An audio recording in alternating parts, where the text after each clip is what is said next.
एक बार आपके एक शिष्य ने उन धनुष बाणों को चुराना चाहा, परंतु लाख कोशिश करने पर भी वह उन्हें उठा नहीं सका।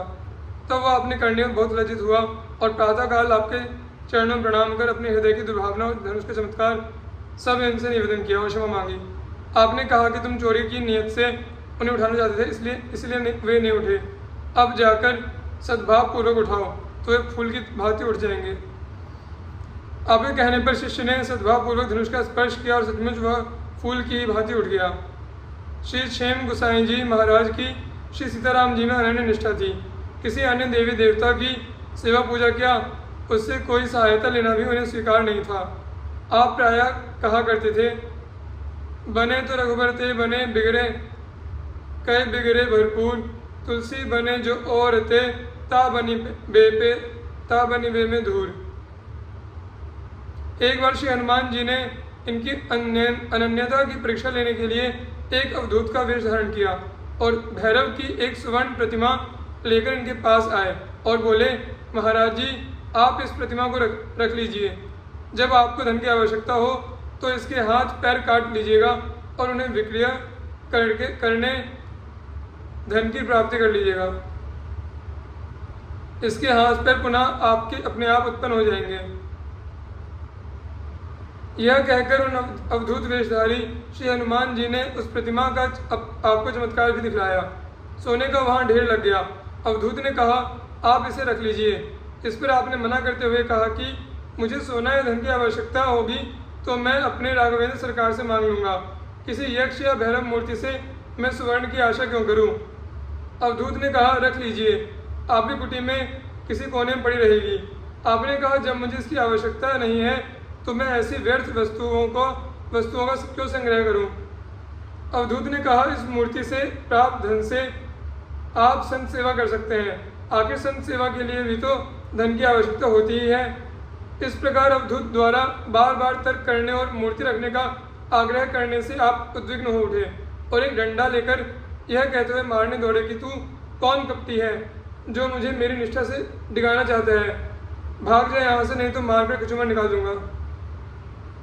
आपकी इस प्रकार की अनन्यता अकिंचनता देखकर श्री हनुमान जी परम प्रसन्न हुए और उन्होंने प्रकट होकर दर्शन दिया तथा इनकी अनन्य भक्ति की सराहना करते हुए वर मांगने को कहा। आपने कहा, मैं जब जब आपका स्मरण करूं आप प्रकट होकर मुझे दर्शन देने की कृपा करें। हनुमान जी एवं वस्तु कहकर अंतर्धान हो गए। एक बार कुछ पाखंडी लोग सन्यासी का वेश धारण कर आपके पास आए और आपसे धन की मांग करने लगे। आपने कहा कि मैं तो अकिंचन साधु हूँ, मेरी कुटी में आपकी आवश्यकता का जो कुछ हो वह आप ले लीजिए। परंतु वे लोग हठपूर्वक इनको मारने का उपक्रम करने लगे। यह देख इन्होंने श्री हनुमान जी का स्मरण किया। फिर क्या था, इनमें हनुमान जी का आवेश आ गया और उन्होंने अकेले ही सबको मार भगाया।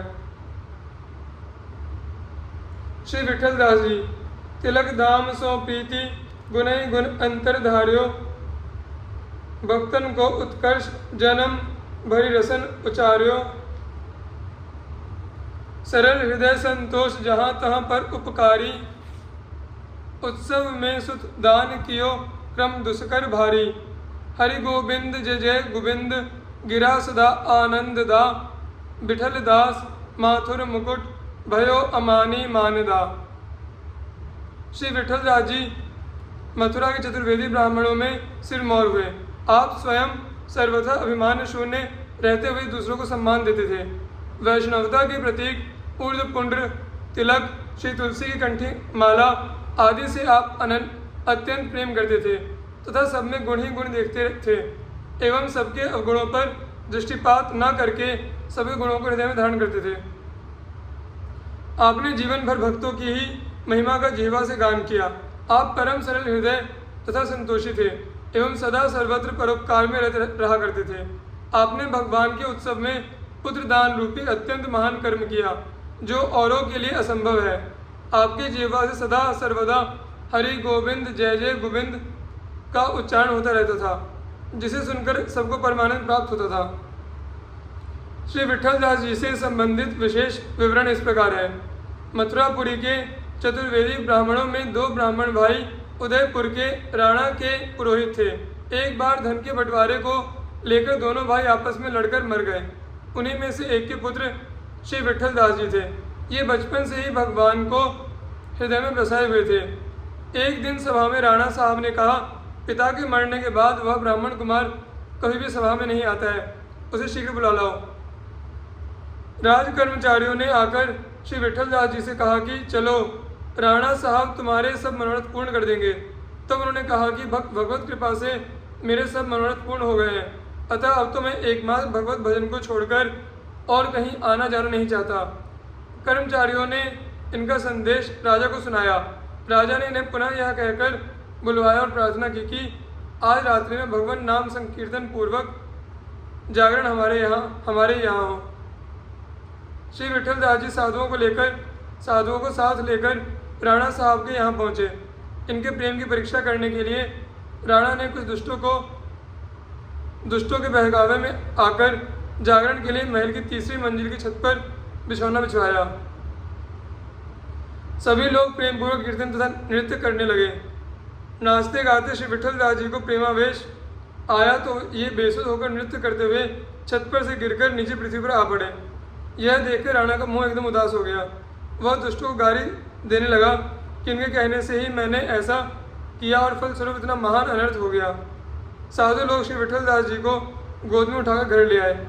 राणा ने अपने अपराध के प्रायश्चित तथा इनकी वृद्ध माता की जीविका के निमित्त इनकी माता को बहुत सा द्रव्य भेंट में दिया। 3 दिन तक इनका शरीर मूर्छित पड़ा रहा। 3 दिन बाद जब वैष्णवों ने आपको जगाया तो शरीर की शुद्धि हुई। आप उठकर बैठ गए। भगवत कृपा से किसी अंग में चोट नहीं आई थी। मूर्छा तो प्रेम जन थी। मूर्छा दूर होने पर जब श्री विठल दास जी उठे तो माता ने सब हाल कह सुनाया। उसे सुनकर इन्हें असह्य दुख हुआ। ये रात्रि में घर से निकल पड़े। घूमते फिरते छठीकरा गांव में आकर श्री गरुड़ गोविंद भगवान की सेवा पूजा करने लगे और फिर वहीं रहने लगे।